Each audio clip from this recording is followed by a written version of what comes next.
ನಮ್ಮ Sahyadri news channel ಅನ್ನು YouTube, Facebook ಹಾಗೂ ಇನ್ಸ್ಟಾಗ್ರಾಂನಲ್ಲಿ ನೋಡಿ. ಸಬ್ಸ್ಕ್ರೈಬ್, ಲೈಕ್ ಮತ್ತು ಶೇರ್ ಮಾಡಿ ಪ್ರೋತ್ಸಾಹಿಸಿ. ಹಂತ ಹಂತವಾಗಿ ಮಹಾತ್ಮ ಗಾಂಧಿ ಅವರ ಹೆಸರು ಎಲ್ಲೆಲ್ಲಿದೆ ಅದನ್ನೆಲ್ಲ ತೆಗಿತಕ್ಕಂಥ ಹುನ್ನಾರವನ್ನು ಇವತ್ತು ಬಿಜೆಪಿ ಅವರು ಮಾಡ್ತಾರಲ್ಲ.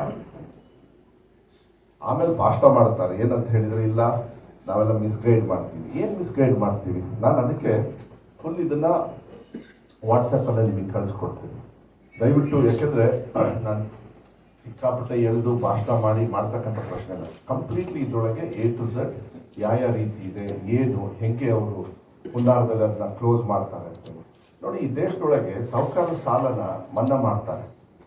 ಬಡವ ಸಾಲನ ಇವ್ರು ಹಣೆ ಬರಕ್ಕೆ ಒಂದ್ ದಿವಸ ಯಾವಾಗ ಮಾಡ್ಯಾರ? ಯಾವಾಗ ಮಾಡಿದ ಹೇಳಿ ನೋಡ. ಮನಮೋಹನ್ ಸಿಂಗ್ ಅವರು 62,000 82,000 ಕೋಟಿ 77 ಅದರೊಳಗೆ ನನಗೂ ಕೂಡ 50,000 ಸಾಲ ಮನ್ನಾ ಆಗಿತ್ತು. 50,000 2 ಲಕ್ಷ ಗೊತ್ತಿಲ್ಲ. ಈ DCC ಬ್ಯಾಂಕ್ ಅಲ್ಲಿ ಸಾಲ ತಗೊಂಡ್ರೆ ನಿಮಗೆ ಆ ಟೈಮಲ್ಲಿ 50,000 ನನಗೂ ಕೂಡ ಸಾಲ ಮನ್ನಾ ಆಗಿತ್ತು. ನಾವು ಯಾವುದೋ ಪಕ್ಷ ಜಾತಿ ಏನು ನೋಡಿರ್ಲಿಲ್ಲ. ಅವತ್ತು ನಮಗೆ ಸಹಕಾರ ಆಗಿತ್ತು. ನನಗೆ ಸಹಕಾರ ಆಗಿದೆ ಅಂದ್ರೆ ಬಡವರಿಗೆ, ಬಹಳ ಕಷ್ಟದಲ್ಲಿರೋರಿಗೆ, ಜೀವನ ನಡೆಸೋದಕ್ಕೂ ಕೂಡ ಕಷ್ಟ ಆಗ್ತಕ್ಕಂಥವ್ರಿಗೆ ಎಷ್ಟು ಅನುಕೂಲ ಆಗಿರ್ಬೋದು ಅವತ್ತು ಅಂತ ಹೇಳಿ ಯೋಚನೆ ಮಾಡಿ. ಇವತ್ತು ಇವರು ಅಂದ್ರೆ ನಾನು ನೋಡಿದೆ ಕೆಲವರು ಮಾಧ್ಯಮದಲ್ಲಿ ಏನೋ ರಾಮನ್ ಭಕ್ತರಂತೆ. ಮಹಾತ್ಮ ಗಾಂಧಿ ಅವರು ಹೃದಯದಲ್ಲಿ ರಾಮ ಇದ್ದಾರೆ. ನಮ್ಮ ಹೃದಯದಲ್ಲಿ ಯಾರಿದ್ದಾರೆ? ಹಾಗಾದ್ರೆ ಇವರು ಹೃದಯದಲ್ಲಿ ಯಾರಿದ್ದಾರೆ? ಮಹಾತ್ಮ ಗಾಂಧಿಯವರು ಕೊನೆ ಉಸಿರು ಅವ್ರು ಏನು ಗೋಡ್ಸೆ ಹೊಡೆದ, ಅವ್ರು ಹೇಳಿದ್ದೇನು? ಆ ಹೇ ರಾಮ್ ಅಂತ ಹೇಳೋರ್ನ ಹೆಸರನ್ನೇ ಇವ್ರು ತೆಗೆದ್ರಲ್ಲ. ಇವ್ರು ಎಂತ ದುಷ್ಟ ಇರ್ಬೋದು ಹೇಳಿ ನೋಡೋಣ. ಇವರಿಗೆ ದೇಶಭಕ್ತರು ಅಂತ ಹೇಳ್ತಾರ? ಮಹಾತ್ಮ ಗಾಂಧಿಯವರು ಎಷ್ಟು ಹೋರಾಟ ಮಾಡಿ ನಮಗೆಲ್ಲರಿಗೂ ಕೂಡ. ಯಾಕೆಂದ್ರೆ ಯಾಕೆ ಹೊಟ್ಟೆ ಉರಿ ಅಂತ ಹೇಳಿದ್ರೆ ನೋಡಿ, ಎಂಥ ಒಬ್ಬ ವ್ಯಕ್ತಿಯನ್ನ ಇಡೀ ವಿಶ್ವದಲ್ಲಿ ಎಲ್ಲಾ ಕಡೆನೂ ಕೂಡ ಒಂದು ಉದಾಹರಣೆಯಾಗಿ ತಗೊಂಡು ಆ ದೇಶವನ್ನ ನಡೆಸ್ತಕ್ಕಂಥ ಉದಾಹರಣೆಯನ್ನ ತಗೊಂಡು ಹೋಗ್ತಾರೆ. ಒಂದು ದಿವಸ ಹೊಡೆದು ಮಹಾತ್ಮ ಗಾಂಧಿಯನ್ನು ಹತ್ಯೆ ಮಾಡ್ದ.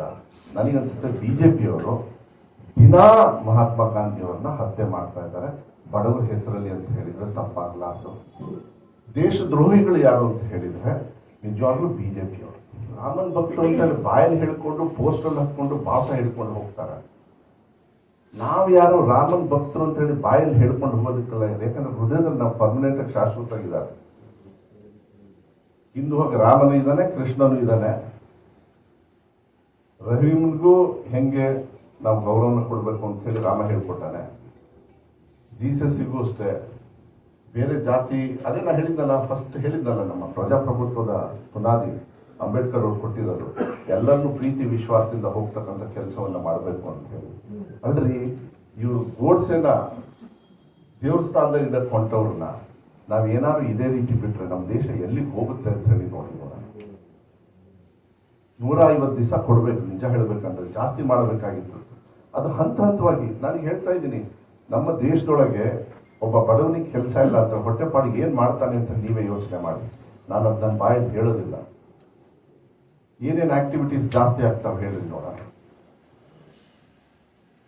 ಅದಕ್ಕೆ ಎಷ್ಟು ನಿಮ್ಮ ಹಣದ ದುರ್ವ್ಯವಸ್ಥೆ ಆಗುತ್ತೆ ಸ್ವಲ್ಪ ಯೋಚನೆ ಮಾಡಿದ್ರೆ. ನಾನು ಹೇಳೋದಕ್ಕೆ ಅಸಹ್ಯ ಆಗುತ್ತೆ. ಒಂದು ಸಮಾಧಾನ ಇತ್ತು, ಒಂದು ವ್ಯವಸ್ಥೆ ಇತ್ತು. ಬರೀ ಸುಳ್ಳನ್ನು ಹೇಳ್ತಕ್ಕಂಥ ಈ ಬಿಜೆಪಿಯವರು. ನೀವು ಅಗ್ರಿಕಲ್ಚರ್ ತಗೊಳ್ಳಿ, ಸುಳ್ಳು ಹೇಳ್ತಾರೆ. ಶಿವಮೊಗ್ಗ ಜಿಲ್ಲೆಗೆ ತಗೊಳ್ಳಿ, ಸುಳ್ಳು ಹೇಳ್ತಾರೆ. ನೀವು ಅಡಿಕೆ ವ್ಯವಸ್ಥೆ ತಗೊಳ್ಳಿ, ನೀವೇನಾದ್ರೂ ತಗೊಳ್ಳಿ. ಅಲ್ಲ ರೀ, MSP ನಾವು ವಿಧಾನಸಭೆಯಲ್ಲಿ ನಾವು ಮಾತಾಡಬೇಕಾದ್ರೆ ಯಾರಾದ್ರೂ ಒಬ್ರು ನಾವು ಸೆಂಟ್ರಲ್ ಗೌರ್ಮೆಂಟಿಗೆ ಹೋಗಿ ನಾವು ಮನವಿ ಮಾಡ್ತೀವಿ ಅಂತ ಕಬ್ಬಿಗೆ 300 ರೂಪಾಯಿನೂ ಕೊಟ್ಟರು. ಐ ಥಿಂಕ್ 270 280 ರೂಪಾಯಿ. ಮತ್ತೆ ಇದಕ್ಕೆ ಜೋಳಕ್ಕೂ ಕೂಡ ಈಗ ನಮ್ಮ MSP ಫಿಕ್ಸ್ ಮಾಡೋರು ಅವರು, ದುಡ್ಡು ಕೊಡೋರು ನಾವು. ನಮ್ಮ ದುಡ್ಡು ಕೊಟ್ಟಿಲ್ಲ, ಮನ್ರೇಗಾದ ದುಡ್ಡು ಕೂಡ ಕೊಟ್ಟಿಲ್ಲ ಇದುವರೆಗೂ ರಾಜ್ಯಗಳಿಗೆ. ನಮ್ಮಂತ ರಾಜ್ಯಗಳಿಗಂತೂ ಇನ್ನೂ ಕಮ್ಮಿನೇ. ಎಲ್ಲ ಇಲಾಖೆಯಲ್ಲೂ ಕೂಡ ಕಟ್ ಮಾಡಿ ಮಾಡಿ ಮಾಡಿ ಮಾಡಿ ಮಾಡಿ ಮಾಡಿ ಇವತ್ತು ಎಷ್ಟು ನಮಗೆ ಆಯ್ತಪ್ಪ ಇಷ್ಟೊಂದು ಹೇಳ್ತಾರಲ್ಲ. ಐ ಥಿಂಕ್ ನಾನು ಸಂಸದರು ಕೂಡ ಮೊನ್ನೆ ಹೇಳಿದ್ರು, ವಿಜೇಂದ್ರನು ಕೂಡ ಏನೋ ಹೇಳ್ತಾ ಇದ್ರು ಅಧ್ಯಕ್ಷರು, ಇಲ್ಲ ಇವರೆಲ್ಲ ದಾರಿ ತಪ್ಪಿಸ್ತಾ ಇದ್ದಾರೆ. ಹಾಗಾದ್ರೆ ಸರಿ ದಾರಿ ಏನು ಅಂತ ಹೇಳಿ ಬಂದು ಹೇಳ್ರಿ ನೋಡೋಣ. ಯಾವನಾರು ನೀವು ರಾಜ್ಯದ ಅಧ್ಯಕ್ಷರು ತಾನೆ, ಏನ್ ಸರಿ ದಾರಿ ಏನು ಮಾಡಿದ್ದೀರಿ ಹಾಗಾದ್ರೆ? ಏನು ವಿಶ್ವಾಸವನ್ನ? ಗ್ರಾಮ ಸ್ವರಾಜ್ ಅಂತ ಹೇಳಿ ಗ್ರಾಮ ಪಂಚಾಯಿತಿಯಲ್ಲಿ ಅಧಿಕಾರ ಕೊಡಬೇಕು, ವಿಕೇಂದ್ರೀಕರಣ ಆಗಬೇಕು. ಕೊನೆಯಲ್ಲಿ ಇರ್ತಕ್ಕಂಥ ಒಬ್ಬ ರೆಪ್ರೆಸೆಂಟೇಟಿವ್ ಒಳ್ಳೆ ಚೀಫ್ ಮಿನಿಸ್ಟರ್ ತರ ಇದ್ದ ಅವನು. ಗ್ರಾಮ ಪಂಚಾಯತಿ ಚೀಫ್ ಮಿನಿಸ್ಟರ್ ತರ ಇದ್ದ. MLA ಅವ್ರಿಗೂ ಕಂಟ್ರೋಲ್ ಇರಲಿಲ್ಲ. ಅವನು ಕ್ರಿಯಾ ಯೋಜನೆ ಮಾಡಿ ಇಲ್ಲಿ CS ಹತ್ರ ಬಂದ್ರು, ಹೋರಾಟ ಮಾಡಿ ನಮ್ಮ ಜನರಿಗೆ ಈ ತರ ಉದ್ಯೋಗ ಬೇಕು, ನಾವು ಈ ತರ ಪ್ರಾಪರ್ಟಿ ಸೃಷ್ಟಿ ಮಾಡ್ತೀವಿ, ಒಂದು ಬಿಲ್ಡಿಂಗ್ ಕಟ್ತೀವಿ. ಅಲ್ರಿ ಅವ್ರು ಗ್ರಾಮ ಪಂಚಾಯತಿ ಬಿಲ್ಡಿಂಗ್ ಕಟ್ಟಿದ್ದಾರೆ. ಮುಂದೆ ಏನ್ ಕತೆ ಆಗುತ್ತೆ? ಇವರೆಲ್ಲ ಒಂದು ಚೀಫ್ ಮಿನಿಸ್ಟರ್ ಇದ್ದ, ಒಂದು ಗ್ರಾಮ ಪಂಚಾಯತಿಗೆ ಒಬ್ಬ ಸದಸ್ಯ ಅಂದ್ರೆ ಒಬ್ಬ ಮಿನಿಸ್ಟರ್ ಇದ್ದಂಗೆ, ಅವನು MLA ಇದ್ದಂಗೆ, ಅಲ್ಲೊಬ್ಬ ಅಧ್ಯಕ್ಷ ಇರ್ತಾನೆ, ಅವನೊಬ್ಬ ಚೀಫ್ ಮಿನಿಸ್ಟರ್ ಇದ್ದಂಗೆ. ರಾಜ್ಯದಲ್ಲಿ ಹೆಂಗೆ ಸಿದ್ದರಾಮಯ್ಯ ಸಾಹೇಬ್ರು ಇದ್ದಾರೆ, ಒಂದು ಗ್ರಾಮ ಪಂಚಾಯತಿಗೆ ಒಬ್ಬ ಮುಖ್ಯಮಂತ್ರಿ ಅವನು. ನಮಗೆ ಆಗದೆ ಇರ್ತಕ್ಕಂಥ ಅಷ್ಟೊಂದು ಹಣ ಅವನ ಕೈಗೆ ಬರೋದು ಈಗ ಇಲ್ಲೇ ಇಲ್ಲ. ಹಂಗಾರೆ ಗ್ರಾಮ ಪಂಚಾಯತಿ ಸತ್ಯ ಹೋಗ್ಬಿಡುತ್ತೆ. ಗ್ರಾಮ ಪಂಚಾಯತಿಗಳನ್ನ ಸಂಪೂರ್ಣವಾಗಿ ಸಾಯಿಸಬೇಕು ಅನ್ನೋದು ಒಂದು ನಿಟ್ಟಿನ ಮೇಲೆನೆ ಇವ್ರು ಮಾಡ್ತಾ ಇರೋದು. ತಿಪ್ಪರ್ಲಾಗ ಹೊಡೆದ್ರೂ ಕೂಡ ಅವ್ರು ಏನೇ ತಿಪ್ಪರ್ಲಾಗ ಹೊಡೆದ್ರೂ ಆಗೋದಿಲ್ಲ. ನಿಮಗೆ ಕೆಲಸನೇ ಹೋಗ್ಬಿಟ್ರೆ ನಮ್ಮಂತ ದೇಶದೊಳಗೆ, ಯಾಕೆಂದ್ರೆ ಜನಸಂಖ್ಯೆ ಏನು, ಕೆಲಸ ಕಾರ್ಯಗಳನ್ನು ಮಾಡ್ಕೊಂಡು ಜೀವನ ನಡೆಸ್ತಾ ಇದ್ದಾರೆ, ಕೆಲಸಕ್ಕೆ ಪರದಾಡ್ತಾ ಇದ್ದಾರೆ. ಕೋವಿಡ್ ಸಂದರ್ಭದಲ್ಲಿ ನಿಜವಾಗ್ಲೂ ನಾನು ಹೇಳ್ತೀನಿ, ಎಷ್ಟು ಜನರಿಗೆ ಅಲ್ಲಲ್ಲೇ ಮಟ್ಟದಲ್ಲಿ ಅಲ್ಲಲ್ಲೇ ಒಂದೊಂದು ಚಿಕ್ಕ ಚಿಕ್ಕ ಕೆಲಸ ಮಾಡಿಕೊಂಡು ಜೀವನ ಇಲ್ಲಾಂದ್ರೆ ಹೋಗೇ ಬಿಡ. ಅವ್ರು ಹಿಂಗೆ ಬದುಕ್ತಾ ಇದ್ರು ಹೇಳಿ ನೋಡೋಣ. ಎಲ್ಲರೂ ಬರೀ ಭಿಕ್ಷೆ ಬೇಡ್ಕೊಂಡೇ ಬದುಕ್ಬೇಕಾ ಜನರು? ಅದಕ್ಕೆ ಇದನ್ನ ನಾವು ತೀಕ್ಷ್ಣವಾಗಿ ಹೇಳ್ಬೇಕಾಗ್ತದೆ. ಇದನ್ನ ನಮ್ಮ ರಾಜ್ಯದಲ್ಲದೆ ಬೇರೆ ಬೇರೆ ರಾಜ್ಯದಲ್ಲೂ ಕೂಡ ನಾವು ಮನೆಯನ್ನು ಮಾಡಿದ್ವಿ ಮೊನ್ನೆ ಮುಖ್ಯಮಂತ್ರಿಗಳಿಗೆ. ದಯವಿಟ್ಟು ಬೇರೆ ಬೇರೆ ರಾಜ್ಯದ ಮುಖ್ಯಮಂತ್ರಿಗಳಿಗೂ ಕೂಡ ನೀವು ಮಾತಾಡ್ಬೇಕಾಗುತ್ತೆ. ನನಗನ್ಸುತ್ತೆ ಕೆಲವು BJP ರಾಜ್ಯದವರು ಕೂಡ ಸ್ವಲ್ಪ ಅವ್ರಿಗೆ ಅಸಮಾಧಾನ ಆಗ್ತದೆ. ಯಾಕಂದ್ರೆ ಇವ್ರು ಏನೇ ತಿಪ್ಪರ್ಲಾಗ ಹೊಡೆದ್ರೆ ಇದು ಜನರ ಒಂದು ವಿಶ್ವಾಸವನ್ನ ಕಳ್ಕೊಂಡಿದ್ದಾರೆ. ಅಧಿಕಾರದ ಬಡವರ ಮೇಲೆ ಅವ್ರ ವಿರುದ್ಧವಾಗಿ ಪ್ರಯೋಗ ಮಾಡ್ತಕ್ಕಂಥದ್ದನ್ನ ಖಂಡನೆ ಮಾಡಬೇಕಾಗುತ್ತೆ. ಜನರು ನಾವು ನಿಲ್ಬೇಕಾಗ್ತದೆ. ಅವ್ರನ್ನ ಏನು ಈ ನಿಲ್ಸ್ತಕ್ಕಂಥ ವ್ಯವಸ್ಥೆಯನ್ನ ಪಿತೂರಿಯನ್ನ ಏನ್ ಮಾಡ್ತಾರೆ, ಗ್ರಾಮ ಪಂಚಾಯತಿ ರೈಟ್ಸ್ ತಗೊಂಡ್ಬಿಡ್ತಾರೆ ವಾಪಸ್ಸು. ಗ್ರಾಮ ಪಂಚಾಯತಿ ಅವ್ರಿಗೆ ಏನು ರೈಟ್ಸ್ ಇರಲ್ಲ, ಸ್ಟೇಟ್ ಗೌರ್ಮೆಂಟ್ ಅವ್ರಿಗೆ ಇರಲ್ಲ. ಸ್ಟೇಟ್ ಗೌರ್ಮೆಂಟ್ ಅವ್ರು 40% ಕೊಡ್ಬೇಕಂತೆ, 40% 60% 40%. ಇಷ್ಟು ದಿವಸ ಇರ್ಲಿಲ್ಲ. ಅಲ್ಲರಿ ಇಲ್ಲಿ ಸಂಸದರಿದ್ದಾರೆ, ನಮ್ಮ ರಾಜ್ಯದಿಂದ ಇದ್ದಾರೆ. ಯಾರಾದ್ರೂ ಹೋಗಿ ನರೇಂದ್ರ ಮೋದಿ ಎದುರುಗಡೆ ಹೋಗಿ, ನೀವು ಇಷ್ಟೊಂದು ಪುಣ್ಯಾತ್ಮ ಟ್ಯಾಕ್ಸ್ ಕಲೆಕ್ಟ್ ಮಾಡ್ತಾ ಇದ್ದಾರೆ, ನಮಗೆ ಇಷ್ಟು percent, I think about 13 or 14%, highest, second highest in the country. First mostly ಬಾಂಬೆನಾ, ಮಹಾರಾಷ್ಟ್ರ ಇರ್ಬೇಕು, ಸೆಕೆಂಡೇ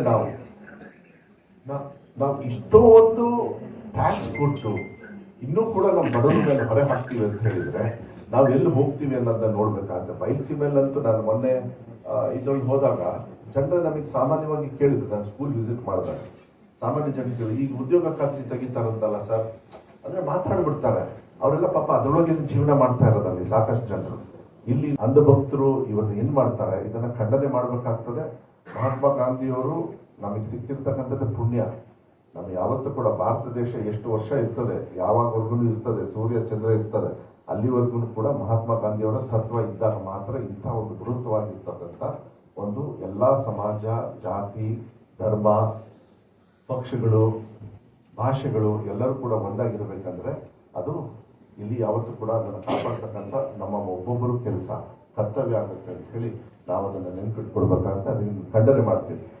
ನಿನ್ನೆ ಕೆಲವೆಲ್ಲ ನೋಡಿದೆ ನಾನು, ಇಲ್ಲಿರ್ತಕ್ಕಂಥ ಜನಪ್ರತಿನಿಧಿಗಳು ಮಾತಾಡ್ತಕ್ಕಂಥ ಬಹಳ ಹಗುರವಾಗಿ ಅವರಿಗೆ ಮನಸ್ಸಿಗೆ ಅವ್ರ ದಿಕ್ಕು ದೆಸೆ ಎಲ್ಲ ಇದಕ್ಕೆ ಮಿಸ್ಫೈರ್ ಆಗ್ಬಿಟ್ಟಿದೆ, ಅವರಿಗೆಲ್ಲ ಹೋಗ್ಬಿಟ್ಟಿದ್ದಾರೆ ಅವರು.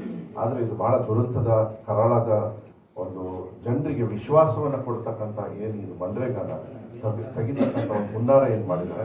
ಆಮೇಲೆ ಎಲ್ಲದರಲ್ಲೂ ಕೂಡ ಒಂದು ಜಾತಿ, ಧರ್ಮ, ಹಿಂದುತ್ವ ಇದು ತಗೊಂಡು ಹೋಗೋದಿದೆಯಲ್ಲ, ನಮ್ಮಂತ ದೇಶಕ್ಕೆ ಅದು ಒಳ್ಳೇದಾಗೋದಿಲ್ಲ. ಒಂದು ದಿವಸ ರಿವರ್ಸ್ ಹೊಡೆಯುತ್ತೆ ಆದಷ್ಟು ಬೇಗ.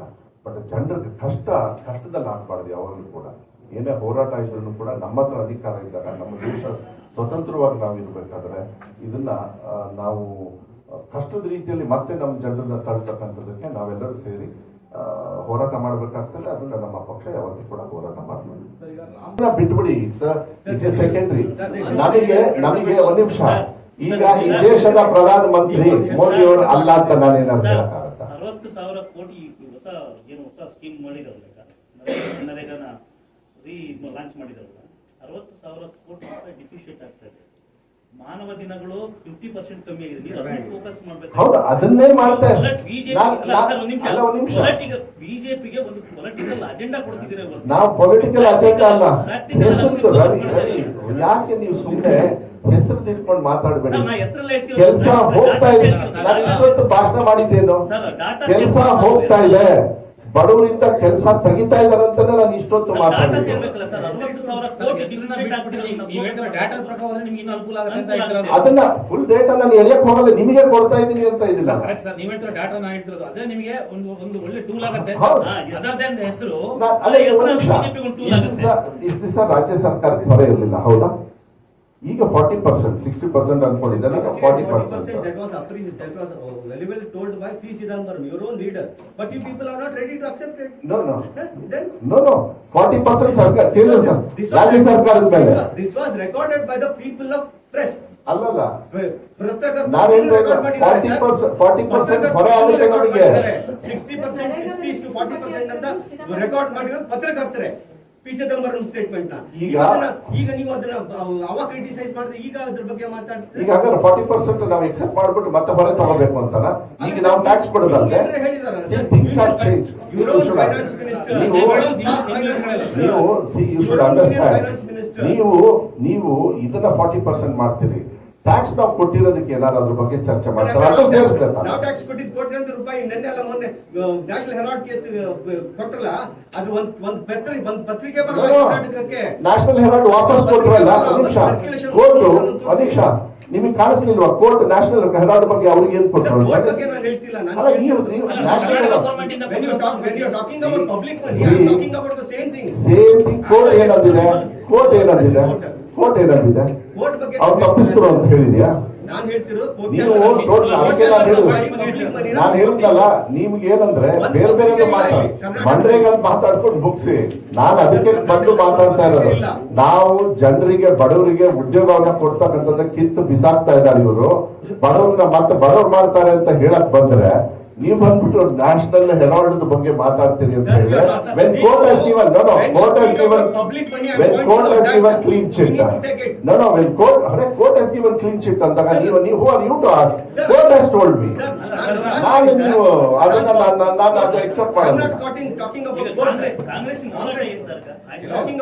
The thing is, we will not ನಾವು ಜನರಿಗೆ ಇಲ್ಲಿ ಏನಾಗ್ತದೆ, ನ್ಯಾಷನಲ್ ಪಾಲಿಸಿ ಮಾಡಿದಾಗ ನ್ಯಾಷನಲ್ ಇದರೊಳಗೆ ಅದು ಅನುಷ್ಠಾನ ಆಯ್ತು ಅಂದ್ರೆ ಜನರು ಬಡವರಾಗಿ ಇದ್ದು ಬಿಡ್ತಾರೆ. ಇದು ಹೋದ್ರೆ ನಾಳೆ ದಿವಸ ಅವ್ರಿಗೆ ಉದ್ಯೋಗ ಸಿಗೋದಿಲ್ಲ. ಅದಕ್ಕೆ ನಾವು ಹೋರಾಟ ಮಾಡಿದ್ರೆ ಸುಮ್ಮನೆ ಕೂತ್ಕೋಬೇಕಾ? ನೋ, ದ ಪ್ಲಾನ್ ಇಸ್ ಗ್ರಾಮ ಪಂಚಾಯತಿ ಮಟ್ಟದಿಂದ ಹೋರಾಟವನ್ನ ಮೇಲ್ಮಟ್ಟವರೆಗೂ ತಗೊಂಡು ಹೋಗ್ಬೇಕು ಅನ್ನೋದೇ ಉದ್ದೇಶ. ತಂದಿರೋದ್ರಿಂದ ಅವ್ರ ಹೆಸರನ್ನ 24 ಗಂಟೆ ಹೇಳಿದಾಗ ನಾವು ಸುಮ್ಮನೆ ಇರ್ಬೇಕಾ? ಅದನ್ನ ನಾನು ಹೇಳ್ತಾ ಇದ್ದೆ. Try to understand. ಒಂದ್ ನಿಮಿಷ, ನನಗೆ ಮಹಾತ್ಮ ಗಾಂಧಿನೇ ದೇವರು. ನಾನು ಹೇಳ್ತೀನಿ ಕೇಳಿ. ಅವರು ಗೋಡ್ಸೆನ ದೇವಸ್ಥಾನದಲ್ಲಿ ಇಡಕ್ ಹೋಗೋರು, ಅವ್ರು ಏನ್ ಬೇಕಾದ್ರೆ ಮಾಡ್ಕೊಳ್ಳಿ. ಆದ್ರೆ ಎಸ್, ಗ್ರಾಮ ಪಂಚಾಯತಿ ಮಟ್ಟಕ್ಕೆ ಒಂದ್ ನಿಮಿಷ, ಗ್ರಾಮ ಪಂಚಾಯತಿ ಮಟ್ಟದಿಂದ ನಾವು ಈ ಹೋರಾಟಗಳನ್ನ ಶುರು ಮಾಡ್ತೀವಿ. ಅಲ್ಲಿ ಪಕ್ಷಾತೀತವಾಗೇನೆ ಮಾಡ್ಬೇಕಾಗ್ತದೆ. ಕೆಲವು ಪಕ್ಷಾತೀತವಾಗಿ ಗೆದ್ರೇನು ಕೂಡ ಕೆಲವರು ಪಕ್ಷಾತೀತವಾಗಿರ್ತ, ಬಟ್ ಎಲ್ಲ ಗುರುಸ್ಕೊಂಡಿರ್ತಾರೆ. ಅವರು ಕೂಡ ಯೋಚನೆ ಮಾಡ್ಬೇಕಾಗ್ತದೆ. ನಾಳೆ ಗ್ರಾಮ ಪಂಚಾಯತಿ ನಾಳವ್ರು ಯಾರು? ನಾಳೆ ಗ್ರಾಮ ಪಂಚಾಯತಿಗೆ ದುಡ್ಡು ಬಂದಿಲ್ಲ ಅಂದ್ರೆ ಏನ್ ಮಾಡ್ತೀರಾ? ಎಲ್ಲಿ ಉದ್ಯೋಗ ಸೃಷ್ಟಿ ಮಾಡ್ತೀರಾ? ಪ್ರಾಪರ್ಟಿ ಹೆಂಗೆ ಕ್ರಿಯೇಟ್ ಮಾಡ್ತೀರಾ? ಗ್ರಾಮ ಪಂಚಾಯತಿಯಲ್ಲಿ ಏನ್ ಕೆಲಸ ಆಗ್ಬೇಕಂದ್ರೆ ಡೆಲ್ಲಿಯಲ್ಲಿ ಇರ್ತಕ್ಕಂಥ ರಾಜ್ಯಕ್ಕೂ ಕಂಟ್ರೋಲ್ ಇರಲ್ಲ. ಡೆಲ್ಲಿಯಲ್ಲಿ ಇರೋರು ಅವ್ನು ತೀರ್ಮಾನ ಮಾಡ್ತಾನೆ. ನಿಮ್ಮ ಗ್ರಾಮದಲ್ಲಿ, ನಿಮ್ಮ ಗ್ರಾಮ ಪಂಚಾಯತಿಯಲ್ಲಿ ನೀನ್ ಏನ್ ಕೆಲಸ ಮಾಡ್ಬೇಕು ಅಂತ ನೀವು ಡಿಸೈಡ್ ಮಾಡೋದಕ್ಕೆ ಅಧಿಕಾರ ಇರೋದಿಲ್ಲ, ನಮ್ ಕಂಟ್ರೋಲ್ ಇರೋದಿಲ್ಲ. ಆಗ್ತದ ಈ ಕೆಲಸ? ಎಷ್ಟು ಗ್ರಾಮ ಪಂಚಾಯತಿ ಇದು ಆಗದೆ ಇರ್ತಕ್ಕ? ನಮ್ದೇ 6,000 ಚಿಲ್ಲರೆ ಗ್ರಾಮ ಪಂಚಾಯತಿಗಳಿದ್ದಾವೆ ಎಲ್ಲಿ? ನಮ್ಮ ಕರ್ನಾಟಕ ರಾಜ್ಯದಲ್ಲಿ. ಇಡೀ ದೇಶದೊಳಗೆ ಎಷ್ಟಿದಾವೆ ಗೊತ್ತಿಲ್ಲ ನನಗೆ ಆ ಲೆಕ್ಕ. ದೇ ವಿಲ್ ಡೈರೆಕ್ಟ್ ನೀವೇನ್ ಕೆಲಸ ಮಾಡಬೇಕು, ಆಮೇಲೆ ಏನೇನ್ ಮಾಡಬಾರ್ದು, ಆಮೇಲೆ ಮೊತ್ತನೂ ಕೂಡ ಕಮ್ಮಿ ಮಾಡ್ತಾರೆ. ಆ ಕಂಟ್ರೋಲ್, ರೆಗ್ಯುಲೇಟರಿ ಕಂಟ್ರೋಲಿಂಗು ಅವ್ರ ಕಂಟ್ರೋಲ್ ಇರುತ್ತೆ, ನಮ್ಮ ಹತ್ರ ಇರೋದಿಲ್ಲ. ಒಟ್ಟಾರೆಯಾಗಿ ಉದ್ಯೋಗ ಖಾತ್ರಿ 33,000 ಕೋಟಿ ಇಲ್ಲಿವರೆಗೆ ಕೊಡ್ತಾ ಇದ್ರು, ಈಗ 2 ಲಕ್ಷ ಕೋಟಿಗೆ ಅದನ್ನು ಏರಿಸಿದ್ದಾರೆ ಅಂತ ಅವ್ರು ಹೇಳ್ತಾರೆ. ಸೆಂಟ್ರಲ್ ಗವರ್ಮೆಂಟ್ ಯಾಕೆ ಇವ್ರಿಗೆ ಸಾಲ ತೀರ್ಸಿದ್ರಲ್ಲ ಈ ಇಂಡಸ್ಟ್ರೀಸ್, ಅವಾಗ ಯೋಚನೆ